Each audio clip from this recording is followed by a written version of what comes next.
Hi there, how are you? I'm so pleased to be with you, Mohammed Khamis with you.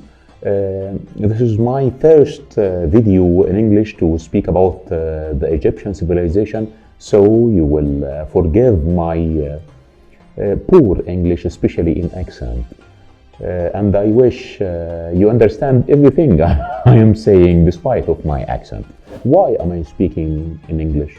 I'm speaking in English to, of course, address this video to all English speakers around the world, and hopefully it might reach Netflix and have its effect on them. Why am I doing this video? I'm doing this video because of the very famous thriller that was launched by Netflix about the Queen Cleopatra, starred by the beautiful actress Adele James and directed by two directors, mainly Tina Garawi, I think, because she has Iranian origin, and Victoria Thomas. First of all, I'm really happy with this series. Why? Because it gave us the opportunity to speak about our history, and really I thank Netflix for this opportunity. Of course, the thriller went viral because they chose this beautiful actress to do this character of Cleopatra, and the actress was a black actress. What is the problem in this? And why are we against a black actress to play the character of Cleopatra? Is it because the color of her skin? Of course not. We love a lot of actors and actresses in black skin and dark skin, like Denzel Washington, like Chris Tucker, like Will Smith, like Chiwetel Ejiofor, like Halle Berry. So many actors and actresses in dark skin or black color, and we are all the time amused with them because acting itself isn't about color. Humanity itself isn't about color. It isn't about color at all. So why we are against Cleopatra played by Adele James? Let's see about Cleopatra. Do we have any descriptions of Cleopatra? Do we know anything about Cleopatra, about her appearance? Yes, indeed. We have two sources. The first source is about the Greek historians themselves. Some of them were too close to Cleopatra, like Plutarch, for example, or some of them a little bit further than Cleopatra, like Cassius Dio. Cassius Dio speaks about Cleopatra as a very beautiful lady, and of course, Plutarch speaks about Cleopatra as yes, beautiful, fair lady, but not this stunning lady that she could control people and affect, especially men, by her knowledge and her ability to create conversation. But of course, Plutarch was in the first century and the second century in the same time, while Cassius was in the third dynasty.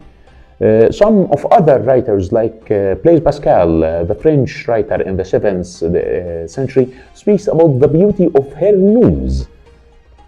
I don't know, it's his opinion, and Plutarch, by the way, that she could affect men through the beauty of her nose. Anyway, we have other important source, more important than the Greek historians themselves. What is this source? The inscriptions, the buildings, the antiques that was made by Cleopatra herself. Let's see, what are these? We can find a lot of statues for Cleopatra, like her head in Berlin, for example, her head in the Vatican, her head in Rome, in Capitoline in Rome. We can see another important place that was made by Cleopatra herself, Dendera Temple. Dendera Temple was started to be built by her father, Ptolemy XII, and completed by Cleopatra, and after this by Octavian, the first Romanian emperor to rule Egypt. On the back wall of this important temple. If you didn't visit Dendera's temple in Qina, you need to visit it. It has stunning drawings there and inscriptions. I'll not speak about the zodiac ceiling that was stolen by the Louvre Museum. I'll not speak about this. Anyway, it isn't our issue now.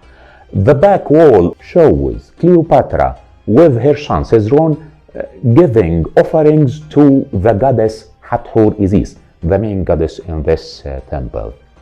So, in this inscription you see now, you can see the face of Cleopatra.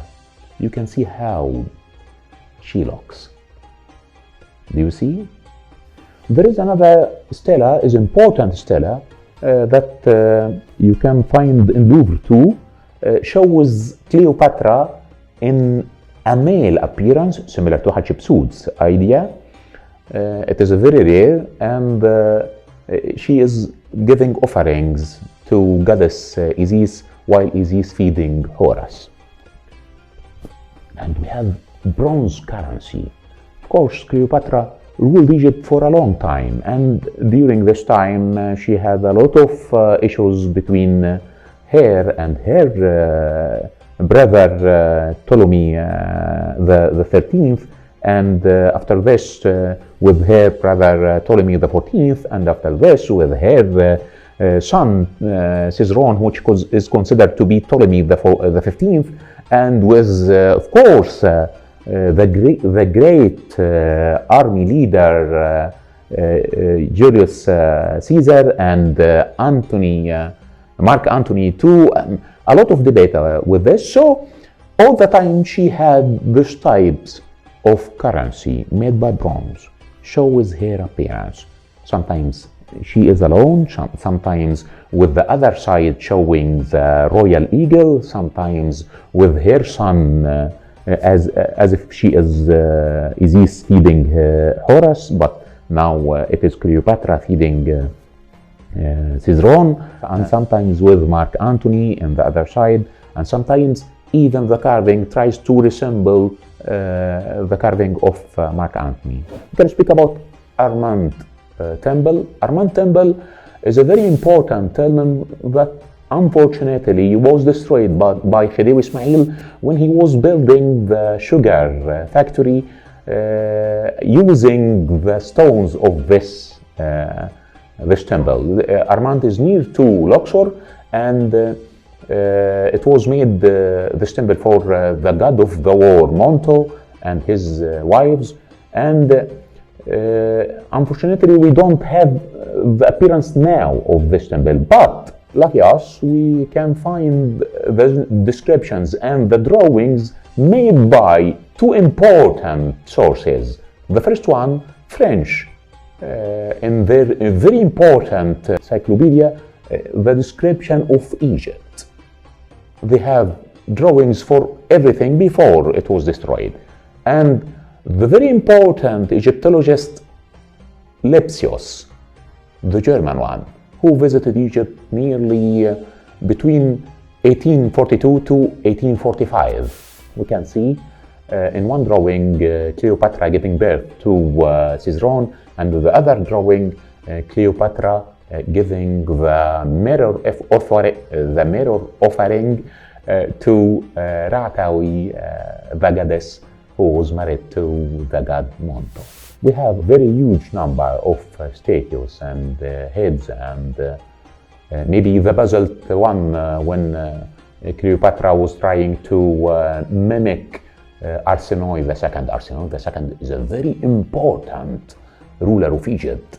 She was the wife of Ptolemy II, Philadelphus, and she has a very important role. Anyway, we aren't to speak about Arsinoe now, but to know there was a lot of queens that are named Bernike and named Arsinoe and named Cleopatra in the history of Ptolemaic era. The Ptolemaic era where a lot of historians consider them the 31st dynasty in Egypt, nearly ruled Egypt for 300 years.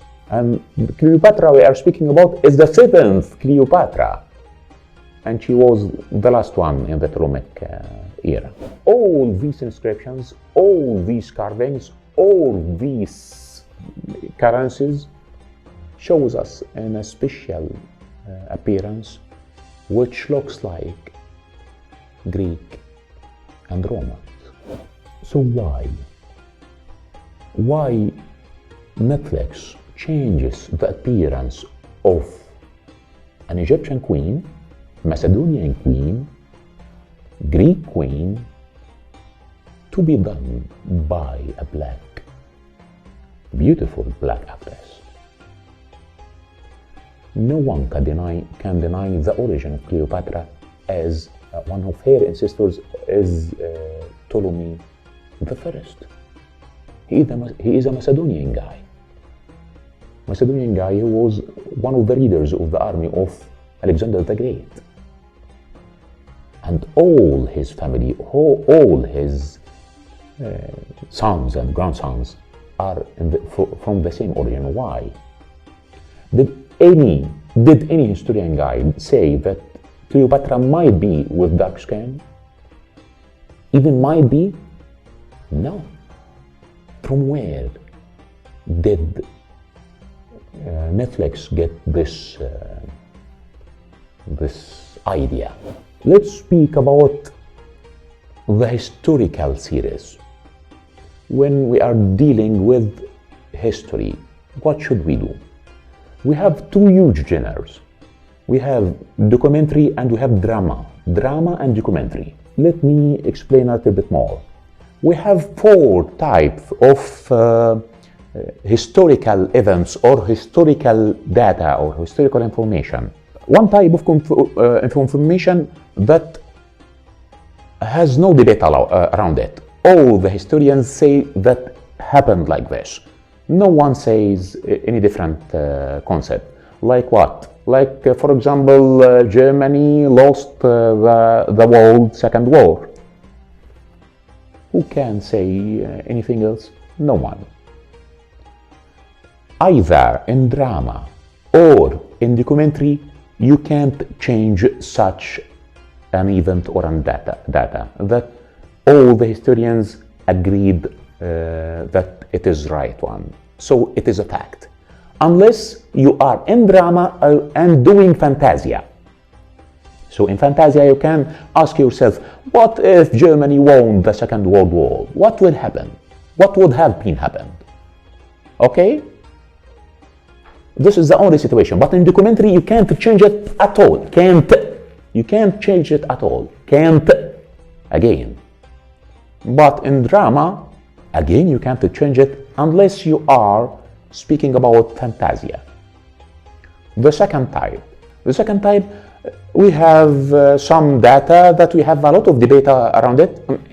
It might be not a lot of debate, just debate around it, either because it is very old data that we can't document it. We can't be sure about documentation of it, or it is about personalities. What do I mean? For example, who is the king who ruled Egypt after Khufu? Some historians say, some scientists say it is Khafra, and some scientists say it is Jedefra.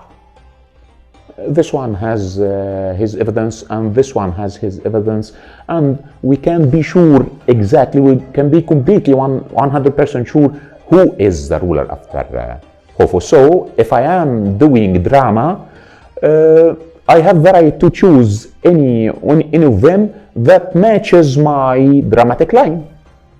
But if I am doing documentary, I'm obligated to say both the ideas. I'll say that some people says that Jedefra is the second one after Khufu, and others say that Khafra, and I can tell my opinion who is more likely to be the second one after Khufu. Khufu is Cubis in the German, in the Greek way, but its real name is Khufu. Khufu. It isn't Cubis. Khufu. Khufu means the protected. and the complete name is Khnum Khafui, which means the god Khnum protects me. Okay? Anyway, the second type, if we are speaking about personalities, some people are speaking about Saddam Hussein as a very wise ruler, and he was misjudged, and some people are speaking about him as a very bad guy. This is a debate around him. I am free to do what I want to do that helps the dramatic line I am choosing. The third one is speaking about minor events that has no real impact on the history. Like, for example, Abu Hassan Shazli, who was a very highly respected Sufian guy, met his apprentice, Al-Mursi Abu al-Abbas, in Tunisia. If I have this dramatic line that changed the place, the meeting place to be near to Tunisia, and this doesn't affect any historical event, this can be done dramatically. It isn't a very good thing to be done, but it can be done. In documentary, we don't have this luxury. Everything is to be said as it is in documentary. And if we have a debate around any point, we should tell all the debate. The fourth situation is about information that wasn't said in history. Like what? Like the daily life. For example, the Ayyubian Sultan Najm Ayyub married this beautiful, powerful, great lady, Shajar al-Durr. He was in deep love with her. But how did he treat her in front of people? When did she meet him for the first time? What happened for this love to grow? We don't know. It wasn't written in history. This allows the dramatic writer, the dramatic creator, to do whatever he wants. But if it isn't said in history and we don't have any evidence about it, we can't even mention it in documentary. Documentary is about what happens, what is proved to be happened. Okay? So it is very strange from this huge company, Netflix, to make a documentary, not even dramatic series about Cleopatra, and have this huge difference between the appearance of the actress, the main actress, and Cleopatra. By the way, it isn't just the main actress.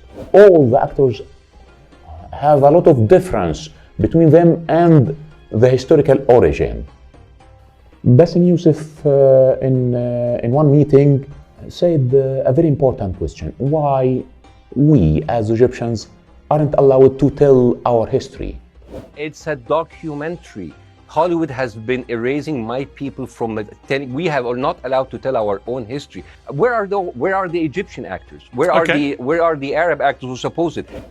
Why we start anyone to speak about Egypt like this beautiful lady, this African American lady in the trailer. I remember my grandmother saying to me, I don't care what they tell you in school, Cleopatra was black. With no historical evidence at all, and her reference is her grandmother. Anyway, we have another guy, Bashir Shusha, which is a very important guy, tries all the time to connect history with other people, and he did this important video about what is it?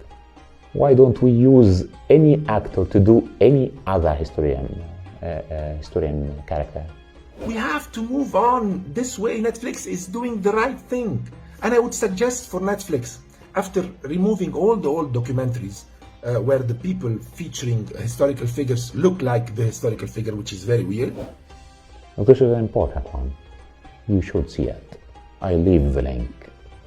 When we are thinking about this, why Netflix does this? We will face a lot of other similar situations that was done by Netflix in dramatic series. Like, for example, Ampollina. Ampollina, this lady, which was in the royal family in Europe, she was acted by a black-colored lady, beautiful actress, of course, but again, why? But in the dramatic line, this can be at least, we are doing fictional series, it is the reply, although this can be allowed even in fictional. But in documentary, why?